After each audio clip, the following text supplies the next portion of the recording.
आपकी इंडस्ट्री में शुरुआत कब से हुई? ये तो कीड़ा तो बचपन से ही रहा है। तो आपने कभी थिएटर किया है? नहीं कभी थिएटर नहीं किया है जी। कोई एक्टिंग स्कूल में गए हैं? जी नहीं, बिल्कुल नहीं। आपके अंदर प्रतिभा होना चाहिए, टैलेंट होना चाहिए। आपकी पहली फिल्म कौन सी थी? तो पहली फिल्म जो मेरी थी सिंघम रिटर्न, रोहित शेट्टी जी इतने बड़े डायरेक्टर, मैं वैसे ही एक घंटा लेट हूँ। कैरियर शुरू होने के पहले ही ख़त्म हो जाएगी।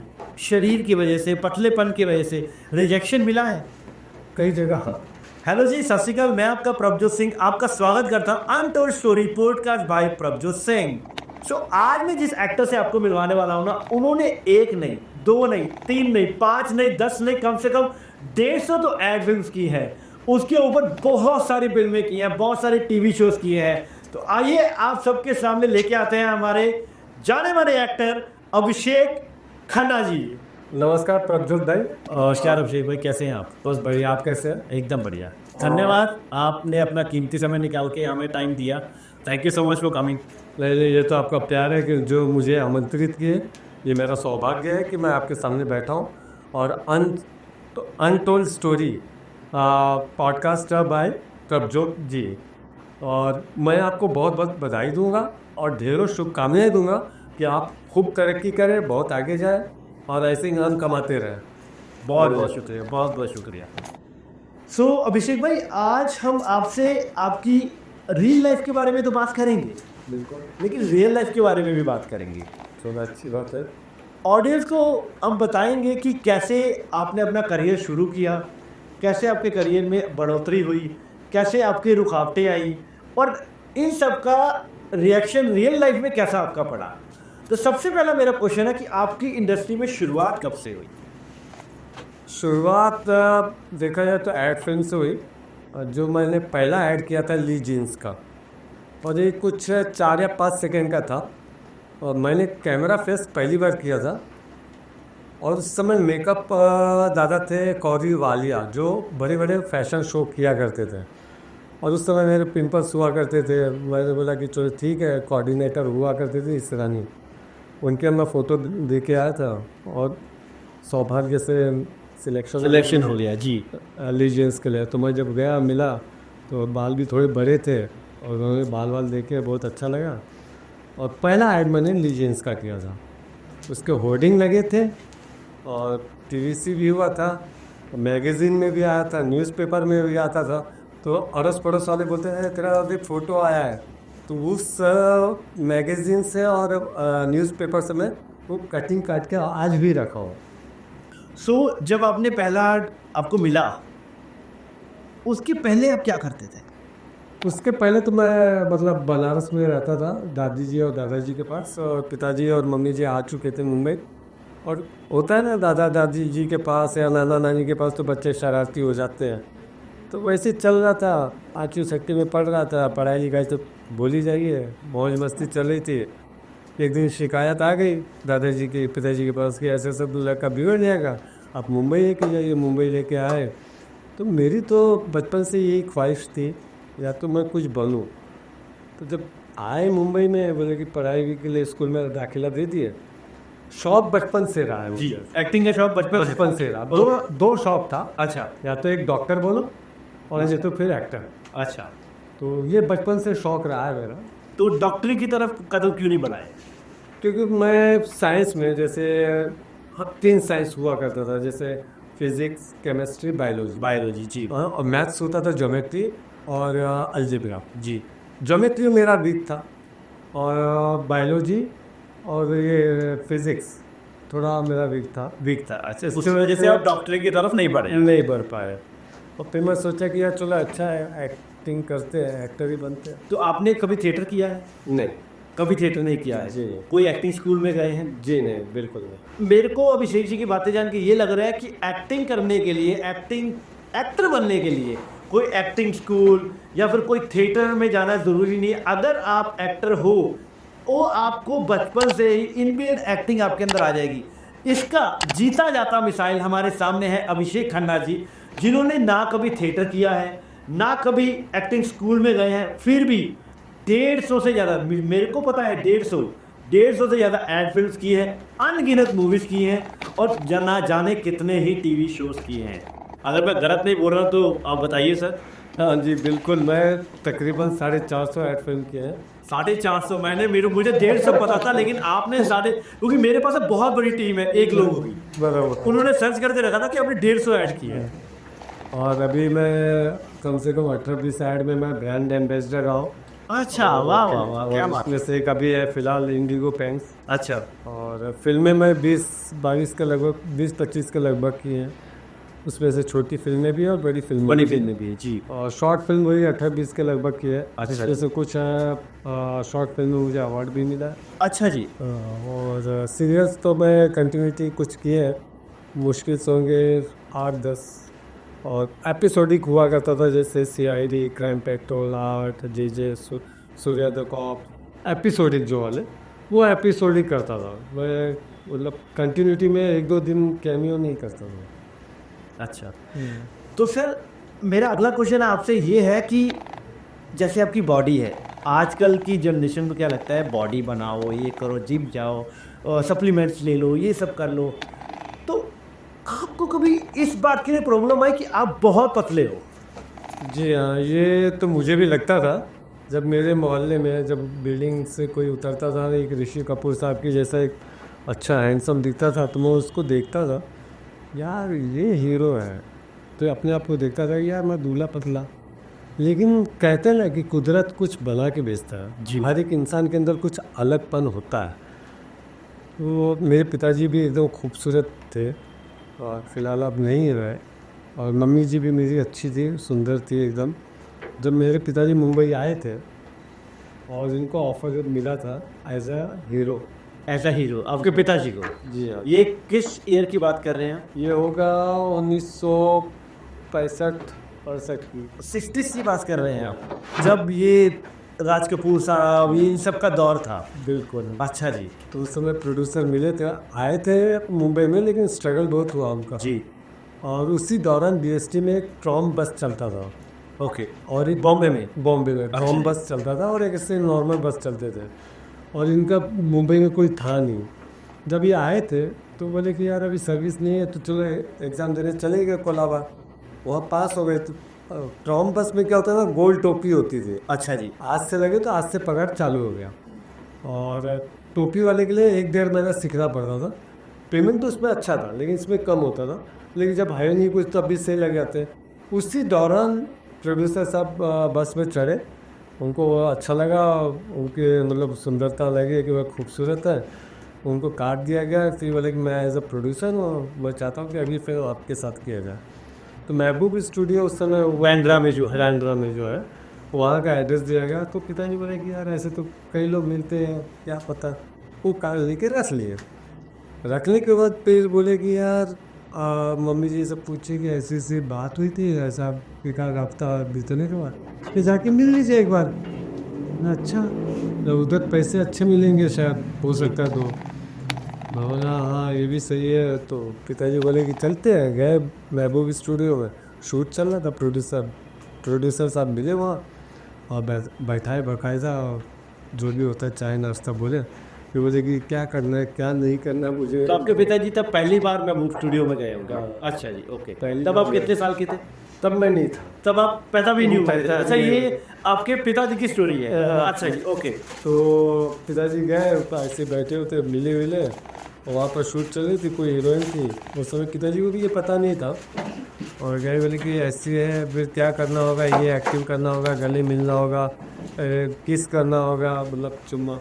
तो पहले तो चिट होता था, आप भी जानते होंगे कि कैमरा ऐसा लगता था, ऐसा करते थे, ऐसा लगता है किस किया है, लेकिन वो होता नहीं था। पिताजी बोले कि ठीक है बताते हैं। फिर आए घर पे, मम्मी जी से पहले चीट होता था कि किस नहीं करते थे तो लगता था किस होता, आजकल चीट होता है कि किस ज़्यादा ही कर लेते हैं। बिल्कुल, अभी कितना दौर बदल गया और वक्त भी कितना ज़ोर से बदलता जा रहा है, ये आप भी जानते हैं। और मेकिंग भी कितना फ़र्क पड़ गया। हाँ जी। तो पिताजी आए, बोले यार ये अपने बस की बात नहीं है, फिर वो गले मिलना वो मुझसे होगा नहीं, छोड़ दिए। और जब मुझे आना था तो ये तो कीड़ा तो बचपन से ही रहा ही। बोला कि यार मम्मी को बोलते, पापा जी अगर ना बोले तो फिर हम धरे के धरे रह जाएंगे। कुछ दिन जाने के बाद मैं उस समय समझो 8वीं 9वीं में पढ़ता था, मिडिल क्लास के तो हम लोग थे। और मेरा मतलब शिक्षा मतलब उच्च स्तरीय पर नहीं हुआ। नहीं हुआ, हाँ जी। मैं मतलब जैसे म्यूनिसिपल बोला जाए तो आज के दौर में, वैसे IP सरकारी स्कूल में, सरकारी स्कूल बोला जाए तो उस दौरान मेरे ड्राइंग वाले टीचर थे, वो पूछते थे सबसे तो क्या बनना है, तो मैं बोला था डॉक्टर। तो सब हंसते थे, बोलते डॉक्टर तेरा तो कमज़ोर है तू, एक ज्योमेट्री में और दूसरा बायोलॉजी और एक फिजिक्स में, हाँ जी। तो मैं बोला फिर क्या बनूंगा, तो एक्टर। तो वो बात हम आते इसी दौर पे। फिर मम्मी जी को पूछा एक दिन कि मम्मी जी मुझे एक्टर बनना है। ना एक्टर बनना है, अरे कुछ नहीं, मज़ा आएगा, मज़ा नहीं आएगा, वो गंदी लाइन है, ये है वो। जी, मैंने ऐसे कैसे, पिताजी आए, ये स्टोरी मुझे बताया गया था। हाँ। मम्मी की ये किसने बताया था आपको? मम्मी ने बताया था कि पिताजी ने बताया था? पिताजी ने खुद बताया बताए थे। अच्छा। क्योंकि वो ऐसा होता था ना जी, कि जी। बैठते थे कि मैं ऐसे आया, तो अपने दौर में बताते थे वो कि कैसे आया, कितना स्ट्रगल किया। तो उन्होंने लगे ये, फिर मम्मी को वही बात दोहरा के सुनाया मैंने कि मम्मी जब पिताजी आए थे हीरो तो बनने नहीं आए थे, लेकिन कुछ बनने जा रहे थे। तो मैं तो जन्मजात मैं एक्टर बन गया हूँ, तो अब कोशिश करने में क्या जाता है। बोले पूछ लो अपने पिताजी से। डर के पिताजी के पास गया कि मुझे एक्टर बनना है। बोला कि ना बेटा, ये लाइन अच्छी नहीं है, और अगर आप बह गए ना तो बर्बाद हो जाओगे।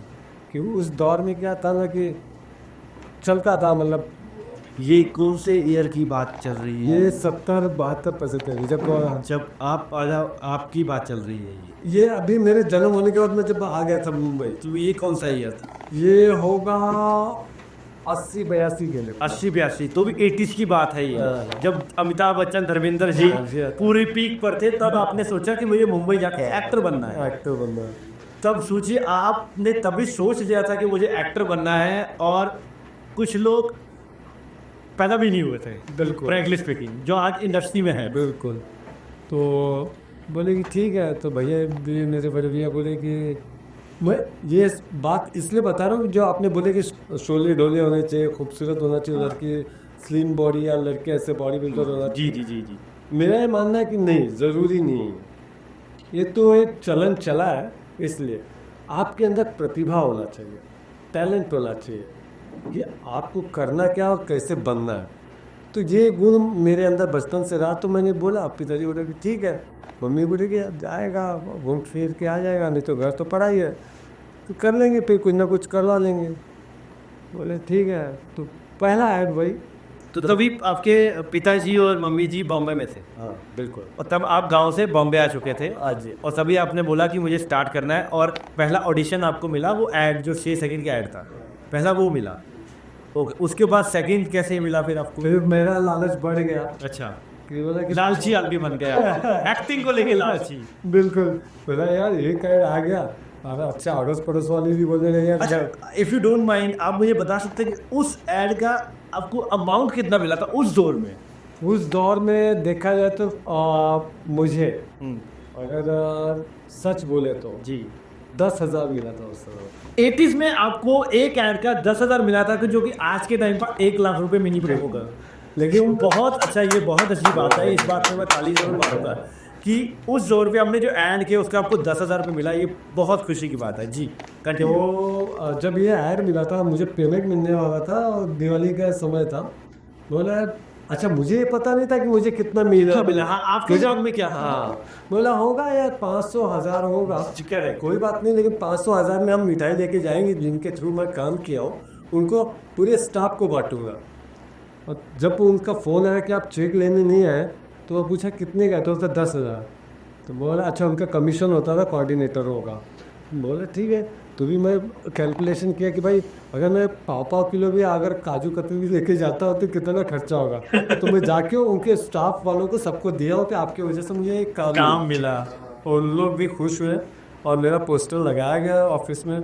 और आज भी वो पोस्टर और वो जो फ़ोटो है आज भी रखा हूँ मेरे मतलब शुरुआती दौर के निशानी। पहली निशानी जो आपने ऐड किया था, उसके पहली निशानी आपने संभाल के रखी है, और वो आप अपने बच्चों को देंगे, बच्चे उनके बच्चों को देंगे, ताकि हमारे दादाजी, हमारे पिताजी ने पहला काम ये किया था। फिर बाद में मैंने तो बोला कि भगवान आप 2 ऐड देना। 2 ऐड मिले तो मेरे पापा 4 ऐड देना। लालच लालच बढ़ता गया, लालच बढ़ता गया। लालच बढ़ता गया। और दूसरी बात क्या, उस समय हाँ उस दौर में ज्यादातर है ना कास्टिंग है ना प्रोडक्शन हाउस ही करता था, हाँ डायरेक्शन टीम से ही होता होती थी, करेक्ट। तो जैसे कि अब उनके असिस्टेंट हो गए, पहले का दौर था फोटो देने का। जी जैसे आप जानते होंगे कि हम लोग ब्लैक एंड वाइट का जैसा बनाते थे रील, और उसका फोटो कॉपी रखते थे, और एक एक कॉपी कुछ 10-15 रुपए का होता था। हाँ हम लोग एकदम ऐसा बना के एक एक पॉज के स्टाइल वाले अलग कम से कम 8-10 बनाते थे। तो ऐसा खर्चा भी बहुत होता था, और घर से भी कितना मांगे, तो हम लोग बना लेते थे एक साथ। और दुकान वाले से 1-2 बार बनाए तो दोस्ती जारी हो गई, तो सर कुछ कम कर दो, तो उसमें भी कम करवा लेते थे। तो हम जाते थे देने के लिए। तो वो होता था डर कि भाई ये 1 लेगा कि 2 लेगा कि 5 लेगा। कुछ लोग तो 8-10 ले लेते थे, कुछ लोग तो 2-3 ही ले लेते थे, लेकिन उसमें मज़ा आता था। और उस समय दौर था तो ऐड का बहुत चलन था, ओके है ना। और जब मैंने पहला ऐड ये किया था ली जीन्स का, उसके बाद ऐसे काफ़ी ऐड करने लगे। और मुझे ऐड के बारे में इतना जानकारी नहीं थी कि कौन सा प्रोडक्शन हाउस होता है। एक ऐड किया था मैंने ब्लैक मैजिक प्रोडक्शन हाउस के थ्रू, ओके। जो हैप्पी लैंड, उसमें भी रॉयल्टी दिया, और उनके डायरेक्टर थे दादू जी। अच्छा। और आज भी हैं वो, QED फिल्म्स है उनके डायरेक्टर है, बहुत अच्छे डायरेक्टर है, और बड़े दिग्गज बोलते हैं डायरेक्टरों में नाम है उनका। जी जी जी। और ये आप लोगों का आशीर्वाद है, और आप सभी श्रोताओं का, दर्शकों का, कि मुझे वो आशीर्वाद मिला है और नवाजा है आप लोगों ने प्यार। बड़े बड़े डायरेक्टरों के साथ मैंने काम किया। तो उस समय प्रहलाद कक्कड़ जी होते थे जेनेसिस प्रोडक्शन हाउस, जो बोलते थे बादशाह या किंग बोल सकते हैं जी। ऐड के। और एक पेप्सी का ऐड था, उसके लिए मेरे लिए 2 या 3 दिन तक रुके थे कि ये बंदा चाहिए। अच्छा, और बहुत बड़ी बात है ये। ये बहुत बड़ी बात है। और मैं जब पहुंचा था चेक लेने के लिए ब्लैक मैजिक में, तो सबसे पहले प्रोडक्शन वाले बोले तू चेक छोड़, पहले जा जेनेसिस में, तुम्हारे वजह से वो ऐड रुका हुआ है। जब गए तो पता चला कि वो कास्ट हो चुका है। अच्छा, तो मेरा दुर्भाग्य मेरा हो नहीं पाया। यानी दुर्भाग्य के साथ मैं अपने ऑडियंस को एक चीज़ और बताना चाहूँगा कि देखिए, लालच कहते हैं, लालच करना बुरी बुला है, लेकिन हमारे साथ एक ऐसे इंसान है जिन्होंने लालच करके अपना नाम बनाया है। लालच पैसों का नहीं, लालच काम का, लालच काम की भूख का, जिन्होंने यहाँ से आके यहाँ तक अपना नाम बनाया है। और मैं दुआ करता हूँ भगवान से कि आप और ऊपर जाएं, आपका नाम और बढ़े। मुझे एक और चीज़ जाननी है कि कभी आपको अपने बॉडी की वजह से, कभी आपको अपने शरीर की वजह से, पतलेपन की वजह से रिजेक्शन मिला है? कई जगह हाँ, कई जगह नहीं। ओके। क्योंकि मैं जब मैं नया नया था तो मुझे लगा कि यार मैं हीरो बन सकता हूँ। अच्छा। तो मैं बोला यार मेरे पास तो बॉडी है नहीं। फिर मैं अपने आप को जज किया, मैंने अपने आप को समझा कि मैं कहाँ फिट हूँ, किस किरदार में जा सकता हूँ। मेन लीड में तो हो नहीं सकता जी। उस दौर में क्या था ना कि लोग सोचते थे कि भाई खूबसूरत हो, बॉडी शॉडी हो, डोले शोले हो। आज भी यही चलता है, आज भी कि डोले शोले हो, ये हो। जैसे हमारे चैनल पे और भी गेस्ट आते रहते हैं पॉडकास्ट के लिए, ठीक है। कुछ गेस्ट से मैंने बात की थी पिछले एपिसोड में, उससे पिछले एपिसोड में हमारी बात हुई थी। उन्होंने भी मेरे को यही बताया कि डोले शोले होना या फिर ये सब होना ज़रूरी नहीं, आपके अंदर एक्टिंग की भूख हो, आपके अंदर काम करने की भूख हो, तो आपको काम मिलता है। वही कहना चाहूँगा कि बॉडी कोई मायने नहीं रखता, खूबसूरती कोई मायने नहीं रखता, मतलब सीरत मायने रखती है, सूरत नहीं। सूरत नहीं जी। क्योंकि कैमरा किसी का दोस्त नहीं होता। दोस्त नहीं होता जी। आपके अंदर प्रतिभा, टैलेंट हो, आपके अंदर काम करने की लगन हो, जज्बा हो और भूख हो, मतलब आप जिद्द हो, और सबसे बड़ी बात क्या है ना, आप सहनशीलता भी होनी ज़रूरी है ना। और आपका एक लक्ष्य हो, मुझे क्या बनना है। आप एक लक्ष्य लेके चलोगे तो आगे आप निकल जाओ, आपका काम होगा ही होगा अगर आप लक्ष्य लेके चलो। बिल्कुल, मतलब स्टे टू द पॉइंट कि मुझे ये करना है और वो करके रहे। मेरा पहले से ही रहा कि मैं या डॉक्टर या फिर एक्टर, तो आपने एक्टर चूज किया और एक्टर बन गए। आज भी लोग मिलते हैं, कई जो पुराने दोस्त हैं स्कूल के, बोलते मानना पड़ेगा, तूने जो बोला करके दिखाया। माना ये बात मैं नहीं बोल रहा हूँ, ये मेरे माताजी और पिताजी और ईश्वर का आशीर्वाद और आप लोगों का प्यार है और मोहब्बत है और दुआएं हैं। तो सर आपकी पहली फिल्म कौन सी थी? बॉलीवुड फिल्म देखा जाए तो छोटी बजट की फिल्म थी, जैसे कहा जाए तो स्वाहा। स्वाहा, ओके। फिर ऐसे ही कर के मैंने छोटी फिल्में बहुत की हैं, ठीक था, मतलब अच्छी फिल्म बोल सकते हैं, स्टोरी अच्छी थी, हालांकि वो चलती नहीं थी। और बड़ी फिल्म देखा जाए तो सिंघम रिटर्न्स। सिंघम रिटर्न्स अभी जो आई है, जो सेकंड अच्छा सेकंड सिंघम रिटर्न्स, अच्छा उसमें क्या किरदार था आपका? मेरा प्रेस रिपोर्टर का। प्रेस रिपोर्टर का, अच्छा जी। बहुत अच्छा था। जब मुझे कास्ट किया गया था जी, बोले कि एक ही सीन है लेकिन वो फिल्म का क्लाइमेक्स है, वहीं से टर्निंग पॉइंट है। हाँ जी। मैंने पूछा कि क्या है इससे, बोला कि आप एक प्रेस रिपोर्टर हो, हीरो मुंबई छोड़ के जाने लगता है और तब तक आप वहाँ पर पहुँच जाते हैं, धमक जाते हो और आप उनका पोल पट्टा खोलने लगते हो। बोले अच्छा ये तो बताइए कि कौन है मेरे सामने? बोले कि अजय देवगन जी और करीना मैम जी। और बोले कि डायरेक्टर बोले कि रोहित शेट्टी जी। तो मैं बोला यार अब ऐड में तो मैंने काफ़ी लोगों के साथ काम किया हो, जैसे वैजराज राव जी, अच्छा, दादू जी जी, और केरोसिन कंपनी के राजेश सेठी जी, जो महमूदा डायरेक्टर से, मतलब बड़े बड़े दिग्गज लोग। और काफ़ी नाम तो मैं भूल ही चुका हूँ लेकिन अभी ताबड़ तो मेरा ध्यान नहीं आ रहा। तो पहली फिल्म जो मेरी थी सिंघम रिटर्न, पूरे रोहित शेट्टी जी की थी। तो मैंने बोला यार रोहित शेट्टी जी इतने बड़े डायरेक्टर और मैं कर पाऊँगा कि नहीं। तो 2 दिन का था, एक दिन तो शूट हुआ नहीं था, तो बोला लगता है आगे होंगे, सीन तो नहीं हुआ तो नहीं हुआ, पैसे तो मिल रहे, देखा जाएगा। हाँ, पहले दिन तो हुआ नहीं, दूसरे दिन मुझे कर रहा था पारसी कॉलोनी।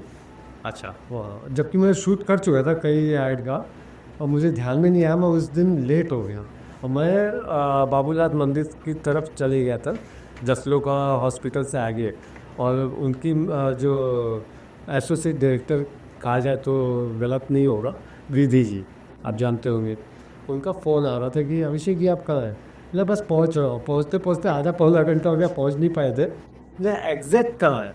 तो फिर मैंने उधर आरटीओ वाली मैम थी, आरटीओ अवधा, तो उनको बोला कि कौन सा जगह है, तो बोले ये बाबूलाल है। तब उन्होंने मैंने उनको मतलब पारसी कॉलोनी जाना था और आप मरीन ड्राइव की तरफ चले गए थे। अच्छा, मतलब सीधा ब्रिज चढ़ गए, आप नीचे जाना था। हाँ जी, तो मैं बोला मैं डर गया था जी। बड़े बड़े डायरेक्टर, भाई डर तो लगता ही है। तो वो बोला कि मैम बताइए, नहीं, बोले कि आप यहाँ से टैक्सी पकड़े सीधा बोले पारसी कॉलोनी। मुझे डर भी था कि मैं 1 घंटा लेट हूँ और मेरी वजह से कभी समस्याएं खड़ी ना हो जाए, 2 बात तो सुनना ही है, बोले बड़े डायरेक्टर सुन लेंगे। तो मेरी एक आदत है, मैं पहुंचा, जैसे क्रॉस करना था दौड़ के पहुंचा, बेचारी विधि जी गेट पर नहीं खड़ी थी। मैंने अभिषेक जी शांति से ढाई मत करिए, पहले आइए चाय नाश्ता करिए फिर करते हैं शूट। बोला नहीं मैम वैसे ही 1 घंटा लेट हो। बोले नहीं आप चाय पानी के, और फटाफट चाय पानी के सीधा पहुँचे। तो वैनिटी वैन जैसे कि एक सिंबल था मेरे लिए, ड्रेसमैन, मेकअप मैन, हेयर ड्रेसर सब खड़े थे।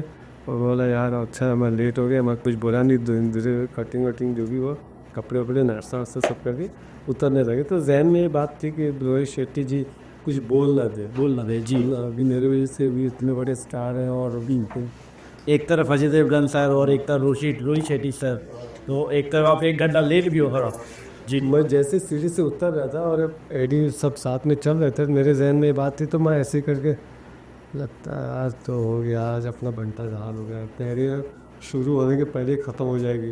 मतलब ये सब बातें चल रही थी, मन में चल रही थी। तो मन में ही चल रही थी। तो मैं जैसे ही ऐसे ऐसा किया और ऐसे देखा जैसे आप बैठे हैं, तो मैंने खाली इतना सा स्मैच किया बस। रोहित शेट्टी जी इतने अच्छे इंसान हैं, लोग हंस दिए, थैंक यू। आए और फिर बोले कि अभिषेक जी अभिषेक ऐसा ऐसा सीन है। बोला सर एक रिहर्सल करूँगा। और उस समय आ गए थे अजय सर भी आ गए थे और करीना यान ही आ गए थे जी। बोला सर एक रिहर्सल करूँ। मेरी एक आदत है, आप सीन समझा दोगे मैं सीन समझ जाऊँगा, लेकिन एक रिहर्सल ज़रूर। हाँ जी, वो मैंने पता है, वो मैंने देखा है आपको। तो जब वो समझाए, मैं करते करते ऐसे रोहित सर के पास से गुजर गया, इतने ज़ोर से हंसे, बोले कि अभिषेक तुम्हारी हीरो हीरोइन तो उधर खड़े हैं। सब हंसने लगे। लेकिन और एक रिहर्सल बोला नहीं सर, मुझे वो मिलना था मेजरमेंट कैसे, वो टाइमिंग वो सब ले लिया, अब टेक करेंगे, और 1 टेक दिया था सर। अरे क्या बात है और ये उसके बाद इतनी तालियां बजी थी, और रोहित सर भी खुश हो गए थे, उनके डीओपी भी बड़े थे, वो भी खुश हो गए थे। और यहाँ तक कि बाद में जब सीन ख़त्म होने के बाद मैं ऐसे ही खड़ा था, और बोला कि अभी वो कुछ हो जाए, तो मेरी एक आदत है कि मैं जब तक सीन ख़त्म नहीं होता ना, मैं हटता नहीं हूँ, मेरे पहले से आदत है। और जैसे ही डायरेक्टर का आवाज़ आया अभिषेक, तो मैं ऑन चार्ज हो जाता हूँ। तो वैसे ही आवाज़ आई कि अभिषेक, बोला हाँ सर, पर ये कि करीना मैम कुछ बोल रही हैं। मैं बोलिए ना मैम, ना कहीं आपको लगा तो नहीं ना? नहीं लो, बहुत अच्छा लगा मुझे आपसे काम करके। नहीं मुझे भी अच्छा लगा, ये उनका वाक्य था। अजय सर भी आए, खुश हुए, पेट पे उनकी एक आदत है, उनको पसंद आएगा तो पेट पे। हाँ जी, मैंने बहुत काम किया है अदा के साथ। बहुत अच्छे हाँ जी। और तो मुझे इतनी खुशी मिली। अच्छा, मैंने ये किसी को बताया नहीं था, मैंने सिंगम रिटर्न्स किया हूँ, मेरे घर में 2-4 लोगों को पता था। और फिर मैंने बोला चलो ठीक है, कभी हो सकता है बड़ी फिल्म में अपना सीन कटने जाए, ये भी एक डर रहता था, ये जहन में था मेरे। लेकिन जब वो रिलीज़ हुआ था तो मोहल्ले वाले जो रात को परेशान किए भाई साहब, बेल बजा बजा के। ये सब ऊपर वाले की दुआ है आपके ऊपर, जो आप इतना अच्छा कर रहे हैं, एंड मेरी दुआ रहेगी कि आप और अच्छा करते रहें और ऐसे हमें मौका देते रहे हमारे चैनल का नाम बढ़ाने के लिए। सो नेक्स्ट क्वेश्चन मेरा अभिषेक जी आपसे ये होगा कि फिल्में मिल गई, एड्स मिल गई, टीवी शोज़ कर लिए, एपिसोडिक कर लिया, कभी मन में ये आया कि मैं तो बन गया हूँ, घमंड? जी नहीं, बिल्कुल नहीं। और मैं चाहूँगा कि ना हो, मेरे अंदर घमंड ना है जी, गुरूर ना है, क्योंकि बचपन से मेरा वही माहौल रहा है, और मैं ज़िंदगी को उतार चढ़ाव में देख चुका हूँ। वो आपकी भी ज़िंदगी का मैं बात कर सकता हूँ, या किसी और के भी, और ख़ुद अपने ऊपर भी। तो मुझे इससे कुछ मतलब नहीं है कि मुझे घमंड आ जाए, गुरूर आ जाए। मैं ईश्वर से यही मनाता हूँ, सुपरस्टार हो जाऊँ या हॉलीवुड तक चले जाऊँ, लेकिन गुरूर और घमंड मत देना, दिल ऐसे ही रखना। क्योंकि मेरे पिताजी जब एक वक्त ऐसा था कि मेरे पिताजी जब बीमार थे तो बिस्तर पे थे, और टीवी लगा हुआ था, कुछ मेरा चल रहा होगा, और बहुत हंसे थे। तो मैंने पिताजी के पास जाकर पूछा, पिताजी कैसा लगा? बोला बेटा बहुत अच्छा लगा। मतलब मैं अच्छा एक्टिंग कर लेता हूँ बेटा, बहुत अच्छा कर लेते। उन्होंने एक नसीहत दिए थे कि बेटा तू कितना भी बड़ा एक्टर हो जाए, कितना भी बड़ा इंसान हो जाए, तू गुरूर और घमंड मत करना। तो बोले कि जैसे बीज डालते हैं ज़मीन में जी, तो पौधा होता है, पौधा के बाद पेड़ वृक्ष बनता है, फल देता है। राहगीर कितने भी आते जाते हैं, पत्थर मारता है, कोई मतलब काट देता है, पर कई लोग तो छाँव भी लेते हैं। तो वृक्ष बनो, छाँव देने के लिए वृक्ष बनो। हाँ, प्यार देने के लिए वृक्ष बनो, किसी को फल देने के लिए वृक्ष बनो। कोई भी कितना भी गाली दे, गरियाए, आप उसके ऊपर लग ध्यान मत दो, अपने काम के प्रति लगन रखो, श्रद्धा रखो, आगे बढ़ते जाओ, आगे कामयाब होंगे। और मेरे गुरु, जब मैं फिल्म इंडस्ट्री में आया था, मैं थिएटर किया नहीं था, मैं 1-2 शोज़ किए थे। उस समय मेरे पहला शो किया था मैंने, अबू हसन हठात बादशाह। अच्छा, उस समय मेरे डायरेक्टर थे शांतनु हजारिका, जो असम के थे, और मुंबई से प्रोड्यूसर थे असगर खान। और जो मेरे घर पे आए थे, पिताजी से मिले थे और बोले थे ये लड़का इस दिन आपका मेरा नाम रोशन करेगा। क्या बात है, बहुत बड़ी। तो ये आज आप लोगों के सामने है। उन्होंने भी मुझे नसीहत यही दिए थे कि अभिषेक कभी भी तू बड़ा बन जाए ना, घमंड मत करना। तो मैं ये चाहूँगा, न मुझे घमंड चाहिए न गुरु चाहिए, जाना यही है, पैदा यही हुए, मरना भी यही है, तो घमंड किस चीज़ का क्या है? वो कहते हैं ना कि हम मिट्टी के पुतले हैं, एक दिन मिट्टी में मिल जाएंगे। बिल्कुल बिल्कुल, हम जी। नंगे आए नंगे नंगे जाएंगे। तो हमारा कुछ है ही नहीं, तो हम किसका गुरूर करें, किसका घमंड करें? सो ये तो हो गया आपका रियल लाइफ।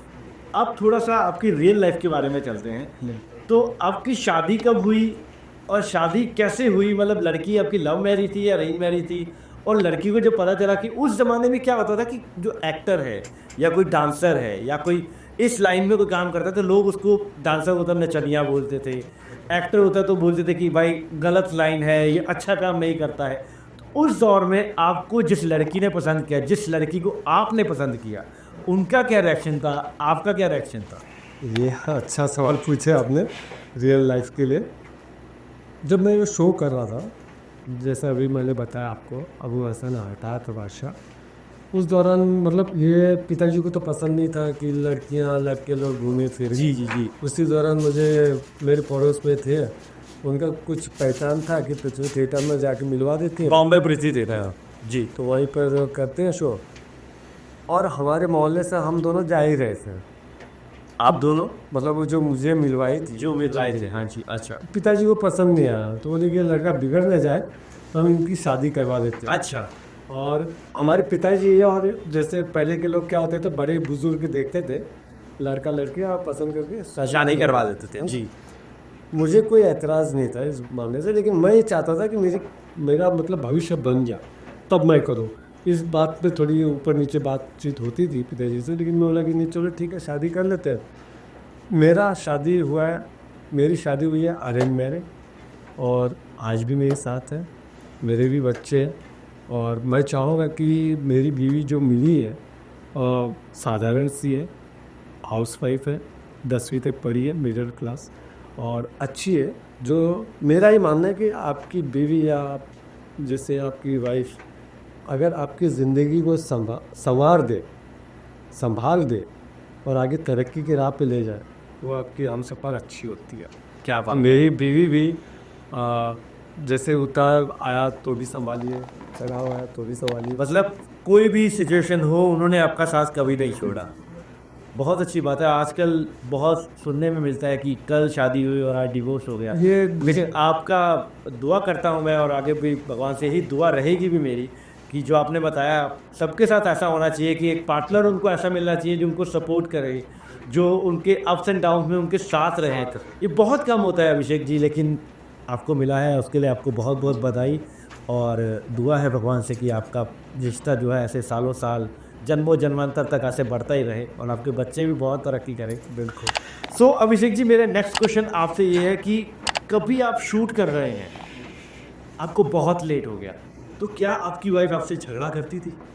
नहीं, झगड़ा तो नहीं करती थी, लेकिन ये बोलती थी कब आओगे, अरे इतना लेट क्यों हो गया, अरे आप इतने जल्दी गए। बोला कि भाई मेहमानी करने जाते हैं हम अपने मन से, लेकिन आते हैं उनके मन से। हाँ, लेकिन कहानी भी तो सुने होंगे। तो बोलते हैं अच्छा चलो ठीक है, अब कितना वक्त लगेगा, कितना सीन बाकी है।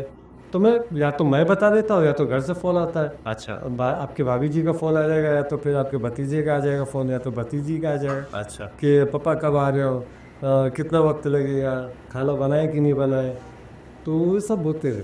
तो बच्चे कितने साल के हैं? मेरे बच्चे अगर मैं बताऊं तो कम से कम 20-22 साल के हैं।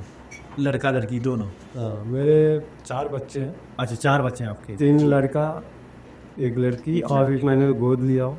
अच्छा, 5 बच्चे हैं टोटल। हाँ, एक आपने गोद लिया है? हाँ, मतलब मेरे वाइफ की बहन का लड़का है। ओके। और जो मेरी वाइफ की बहन है वो गुजर चुकी है। अच्छा। और उनके पिताजी मतलब उनको संभालते नहीं, तो मतलब ऊपर से मैं मदद करता हूँ। तो मतलब आप देखिए गाइस कि ये इंसान अच्छे हैं, अरे नहीं, ये एक्टर अच्छे हैं, ये डाउन टू अर्थ हैं। इन्होंने अपनी वाइफ की सिस्टर जो गुजर जाने के बाद उनके बेटे को अडॉप्ट किया है। बहुत अच्छा लगा जान के कि आपने एक अपने वाइफ की सिस्टर जो अभी सुनने में नहीं है, अनफॉर्चुनेटली बहुत दुख हुआ है सुन के भी। सो उनके बेटे को आपने अडॉप्ट किया। उनके बेटे की उम्र क्या है? अभी फ़िलहाल तो 22 साल हो। 22 साल है। और जब आपने अडॉप्ट किया था तब क्या थी? 15 साल। तो तब उनको पता था कि आप उनके रियल फादर नहीं हो? बिल्कुल। अभी भी पता है? हाँ, अभी। और आपको वो क्या कह के बुलाते हैं? मौसा कह के बुलाते हैं। लेकिन आप एज अ फादर की तरह, एज अ पिता की तरह उनकी देखभाल करते हो। वो आपकी जिम्मेदारी चाहिए, करना भी चाहिए, और आपकी जिम्मेदारी है, जिम्मेदार आप ये समझते हैं? बिल्कुल। क्योंकि देखिए जो संस्कार मैंने माताजी और पिताजी से पाया है ना, वो मैं चाहता हूँ कि बांटूँ, अपने बच्चों में दूँ, कि भाई एक दूसरे से प्यार करो, एक दूसरे के सुख दुख में शामिल हो। ये अच्छी बात है। और ये ना हो कि भाई आज हम बने कर बिखर जाए, क्योंकि समय बदलता है, जी कलयुग है। तो आज पहले हम एक छोटे से रूम में या घर में रहा करते थे, जी, अब चाहते हैं कि भाई हर एक के लिए एक घर हो। एक एक रूम तो हो एटलीस्ट। हाँ लेकिन वो दौर बदलता है, समय बदलता है, इंसान बदलने लगा है, तो भाई सबको बदल रहा है। तो ये जो हमने बात की अभी, दौर बदलता है, समय बदलता है, इंसान बदलता है, इस दौर में आप कितना बदले हो? मैं एक हिसाब से देखा जाए तो बिल्कुल नहीं, बिल्कुल नहीं। ओके। और दूसरे नज़रिए से देखा जाए ऐसा एज अ फिल्म इंडस्ट्री तो मुझे बदलना पड़ता है। मतलब जैसे रहन सहन, कपड़ा पहनावा, उठना बैठना, बोलने का तरीका, कि भाई ये ठीक है। यहाँ मतलब क्या होता है ना, फिल्म इंडस्ट्री आपको भी पता है, आप उनके रंग में ढलिए, जी वो आपके रंग में नहीं ढलेंगे, तो मुझे उस रंग में ढलना है, तो ये बनाना पड़ता है हमें। सो आपको कभी ऐसा नहीं लगा कि मैं मोटा क्यों नहीं हो पा रहा हूँ? जी नहीं, आप अपने शरीर से आप खुश हैं? बिल्कुल खुश है, क्योंकि मैं चाहता हूँ कि मैं जानता हूँ यहाँ तक कि भगवान ने मुझे जो दिया है वो किसी के अंदर नहीं होगा, और मैं नहीं चाहूँगा कि मोटा हूँ। तो कभी कभी लोग आपको देख के कभी ऐसे बोले, अरे यार कितना पतला बंदा है, नशे करता होगा, ऐसा कभी मिला है कोई इंसान? नहीं नहीं, ऐसे तो नहीं मिला है।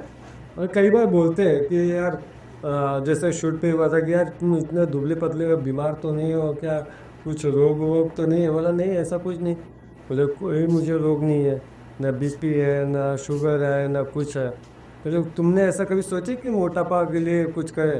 बोला सर सब कर लिए, काजू बादाम सब खा लिए, कुछ होता नहीं है। जो ढांचा भला हुआ है भला हो सकता है, कुदरती देना, आप इसको बदल नहीं सकते।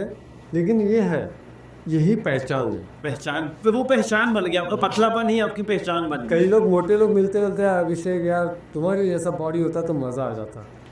तो कुछ लोग, मतलब ये होता है ना, ये आपको जो भगवान ने दिया, जो ईश्वर ने आपको नवाजा है, आप उसमें खुश रहिए। जी, आपके बच्चे भी ऐसे पतले हैं? नहीं, मुझसे होते हैं। हेल्दी है, मतलब आप खुश हैं उनको देख के? वैसे बिल्कुल बिल्कुल। 5 बच्चे आपके, और वाइफ आपकी ऐसे पतली है, वो भी हेल्दी? नहीं, मेरे बॉडी अच्छी है। वो भी हेल्दी है, मतलब आप सबसे पतले हैं? हाँ। पूरे खानदान में या सिर्फ अपनी फैमिली में? मेरे खानदान में। आपके खानदान में सबसे पतले हैं।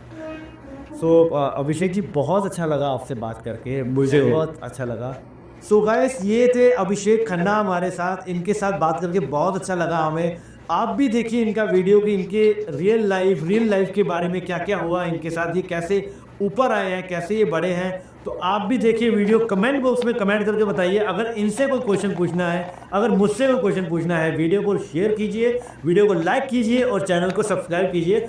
मैं मिलता हूँ आपसे अगली वीडियो में, तब तक के लिए सत श्री अकाल, नमस्कार।